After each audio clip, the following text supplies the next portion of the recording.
નમસ્કાર મિત્રો, સ્વાગત છે બધા મિત્રોનો અમારી યુટ્યુબ ચેનલમાં। હું છું આપનો મિત્ર ભાવિક ફગાસિયા। તો મિત્રો, ખાસ કરીને આ વિડીયોના માધ્યમથી આપણે વાત કરવાની છે વરસાદની ગતિવિધિ, ચોમાસું વિદાય તેમજ સિસ્ટમના ટ્રેક બાબતની મહત્વપૂર્ણ અપડેટ વિશેની માહિતી આ વિડીયોમાં જોશું। તો જે પણ મિત્રો નવા હોય તે ચેનલને સબસ્ક્રાઇબ કરી લેજો। તો મિત્રો, સિસ્ટમની હાલની સ્થિતિ જોવા જઈએ તો સિસ્ટમ અત્યારે લો પ્રેશર સિસ્ટમ છે તે આંધ્રપ્રદેશ અને ઓડિશાના કાંઠા નજીક જોવા મળી રહી છે। વધુ એક સાયક્લોનિક સર્ક્યુલેશન સિસ્ટમ છે તે મ્યાનમારના ભાગો નજીક બંગાળની ખાડીમાં જોવા મળી રહી છે। મતલબ કે બે સિસ્ટમ બંગાળની ખાડીની આજુબાજુ જોવા મળી રહી છે। તો જે મ્યાનમારના ભાગો નજીક જે બંગાળની ખાડીમાં સિસ્ટમ છે તે આજે લો પ્રેશરમાં ફેરવાઈ જશે, એટલે બે સિસ્ટમ સામસામી થશે અને ધીમે ધીમે આ બંને સિસ્ટમ એક થઈ જશે અને આવતીકાલે 26 તારીખે ડિપ્રેશનમાં ફેરવાય તે પ્રકારની શક્યતાઓ પણ અત્યારે દેખાઈ રહી છે। તો ઓડિશાના કાંઠા નજીકથી સિસ્ટમ આગળ 27 તારીખથી વધશે અને સાથે જ ગુજરાતના ભાગોમાં પણ વરસાદના રાઉન્ડની શરૂઆત થઈ જશે। ત્યારે મિત્રો, ખાસ કરીને સિસ્ટમ ઓડિશા અને આંધ્રપ્રદેશના કાંઠાથી પશ્ચિમ દિશા તરફ આગળ વધવાની શક્યતાઓ દેખાઈ છે। ત્યારે લેટેસ્ટ વેધર મોડેલ અને અપડેટ મુજબ સિસ્ટમનો ટ્રેક કેવો રહેશે તે બાબતની માહિતી પણ જાણીશું। તો ખાસ કરીને ગઈકાલે હવામાન વિભાગ દ્વારા સત્તાવાર રીતે સૌરાષ્ટ્રમાં વેરાવળ સુધી અને મધ્ય ગુજરાતના ભાગોમાં અમદાવાદ અને ઉત્તર ગુજરાતના મોટાભાગના વિસ્તારોમાં ચોમાસાની વિદાયની સત્તાવાર રીતે જાહેરાત કરી દીધી છે અને આવનારા 2 થી 3 દિવસમાં લગભગ તમામ ગુજરાતના ભાગોમાંથી ચોમાસું વિદાય લઈ લે તે પ્રકારની શક્યતાઓ આઈએમડીએ વ્યક્ત કરી છે।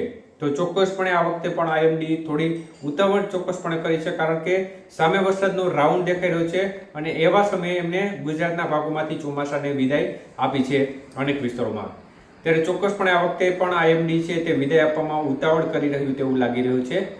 તો મિત્રો, ખાસ કરીને લેટેસ્ટ વેધર મોડેલના ટ્રેક જોવા જઈએ તો યુરોપિયન મોડેલ અને અમેરિકન મોડેલ છે, બંને મોડેલ છે તે હવે લગભગ સેમ ટ્રેક દેખાઈ રહ્યા છે। ખાસ કોઈ મોટો ફેરફાર જોવા મળી રહ્યો નથી, થોડો ફેરફાર છે અને સિસ્ટમ મધ્ય જે મહારાષ્ટ્રના ભાગો અને લાગુ દક્ષિણ ગુજરાતના ભાગો પરથી આગળ વધી સૌરાષ્ટ્રના ભાગો નજીક જવાની શક્યતાઓ દેખાઈ રહી છે। બંને સિસ્ટમના જે મોડેલો છે બંને મોડેલોમાં સિસ્ટમનો ટ્રેક છે તે આ મુજબ જોવા મળી રહ્યો છે।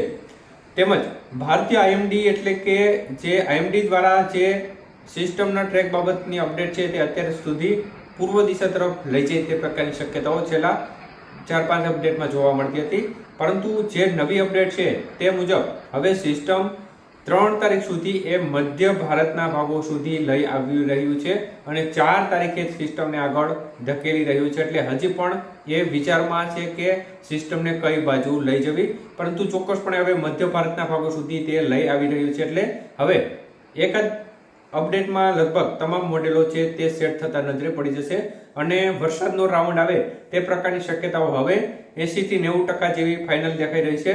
એટલે ખેડૂત મિત્રો ખાસ સાવચેતી રાખજો, વરસાદનો રાઉન્ડ આવવાનો છે। જે પણ ખેતી કાર્યો કરતા હોય તો યોગ્ય આયોજન કરજો, જેથી કરીને કોઈ પણ પ્રકારનું નુકસાન ભોગવવાનો વારો તમારે ના આવે। ત્યારે મિત્રો, ખાસ કરીને આજથી વરસાદની ગતિવિધિ ધીમે ધીમે ક્રમશઃ વધવા તરફ રહેશે અને છૂટો છવાયો વરસાદી માહોલ આજથી ધીમે ધીમે જોવા મળશે। મુખ્યત્વે સૌરાષ્ટ્રના ભાગોમાં આજે દ્વારકા, પોરબંદર, રાજકોટ, જુનાગઢ, ગીર સોમનાથ, ભાવનગર, અમરેલી જિલ્લાના ભાગો છે આ ભાગોમાં ક્યાં ક્યાં ઝાપટા તો અમુક સીમિત વિસ્તારમાં હળવો મધ્યમ વરસાદ છૂટાછવાયા ભાગોમાં જોવા મળશે। વિસ્તાર ઓછા હશે પરંતુ છૂટો છવાયો વરસાદી માહોલ જોવા મળશે। મોટા ભાગે ઝાપટાનું પ્રમાણ મોટા ભાગના વિસ્તારમાં જોવા મળે। દક્ષિણ ગુજરાતના ભાગોમાં પણ આજે તે પ્રકારની વરસાદની ગતિવિધિ જોવા મળે। ભરૂચ, સુરત, વાપી, વલસાડ, દમણ, દાદરા નગર હવેલી, તાપી, નર્મદા, ડાંગ, આહવા સહિતના ભાગો છે તેમાં પણ છૂટા છવાયા ઝાપટા અને અમુક વિસ્તારમાં છૂટાછવાયા વિસ્તાર હોય જ્યાં હળવો મધ્યમ વરસાદ પડે। બાકીના વિસ્તારમાં જે જોર ઓછું રહે ક્યાંક ક્યાંક ઝાપટા પડે, પરંતુ હવે જેમ દિવસો પસાર થશે તેમ તેમ ધીમે ધીમે ગતિવિધિ છે તે ધીમી ગતિએ વધતી નજરે પડશે અને 27-28 તારીખથી જે ઓડિશાના ભાગોથી સિસ્ટમ આગળ વધશે એટલે જે વરસાદનો રાઉન્ડ છે તે પણ શરૂ થઈ જશે। સૌપ્રથમ શરૂઆત દક્ષિણ ગુજરાત અને મધ્ય પૂર્વ ગુજરાતના ભાગોથી થશે અને ત્યારબાદ લગભગ 27 અથવા તો 28 તારીખથી સૌરાષ્ટ્રના ભાગોમાં પણ વરસાદનું જોર સારું એવું વધે તે પ્રકારની શક્યતાઓ અત્યારે બનતી નજરે પડી રહી છે। મુખ્યત્વે આ રાઉન્ડ છે તે હાલની અપડેટ મુજબ જોવા જઈએ તો 5 થી 6 દિવસ સુધી ચાલી શકે છે। 27 થી લઈ અને 3-4 તારીખ સુધી પણ આ રાઉન્ડ ચાલી શકે છે। ત્યારબાદ પણ બંગાળની ખાડીમાં વધુ એક સિસ્ટમ બનતી નજર પડી રહી છે। જોકે આપણે એ બાબતની અપડેટ અત્યારે નથી આપતા, અત્યારે આપણે આ જે સિસ્ટમ આવી રહી છે તે બાબતની માહિતી આપી રહ્યો છે. સાથે સાથે 27 તારીખના હાથીઓ નક્ષત્રનો પણ પ્રારંભ થઈ રહ્યો છે. તો એક વરસાદનો રાઉન્ડ છે તે હાથીઓ નક્ષત્ર રેતસરનો સૂંઢ ફેરવે તે પ્રકારની શક્યતાઓ અત્યારે દેખાઈ રહી છે. એટલે આ તમામ પરિસ્થિતિઓના આધીન ગુજરાતમાં એક વરસાદનો રાઉન્ડ દેખાઈ રહ્યો છે.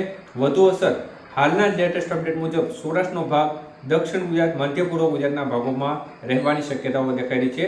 જેમાં પણ ખાસ કરીને કાંઠો વિસ્તાર છે દક્ષિણ ગુજરાત સૌરાષ્ટ્રનો, તેમાં તીવ્ર વરસાદ પણ અમુક ક્ષેત્રોમાં જોવા મળી શકે છે. બાકીના વિસ્તારમાં પણ વરસાદ પડશે, પરંતુ જે સૌરાષ્ટ્ર અને દક્ષિણ ગુજરાતના ભાગોમાં તીવ્રતા હશે તેના કરતાં અન્ય ભાગોમાં ઓછી રહે તે પ્રકારની શક્યતાઓ અત્યારે જે અપડેટ છે તે મુજબ જોવા મળી રહી છે. કોઈ પણ પ્રકારનો ફેરફાર થશે તો ચોક્કસપણે અપડેટ આપવામાં આવશે.